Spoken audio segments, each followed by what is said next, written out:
أهلا وسهلا ومرحبا بكم أعزائي المشاهدين، أسعد الله صباحكم.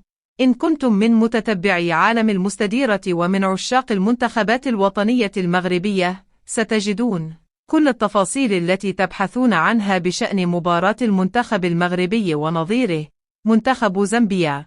لمعرفة المزيد تابعوا معي الفيديو حتى النهاية. بسم الله الرحمن الرحيم، والصلاة والسلام على أشرف الأنبياء والمرسلين محمد النبي الأمين صلوات الله عليه وسلامه.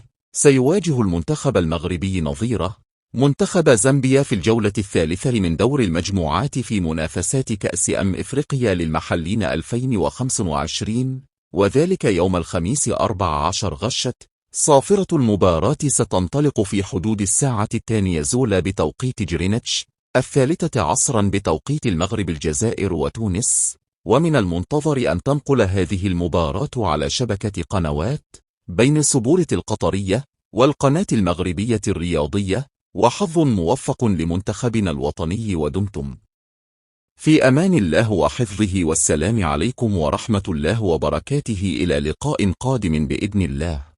اللهم صل على محمد وعلى آل محمد كما صليت على إبراهيم وعلى آل إبراهيم في العالمين إنك حميد مجيد. اللهم بارك على محمد وعلى آل محمد كما باركت على إبراهيم وعلى آل إبراهيم في العالمين إنك حميد مجيد.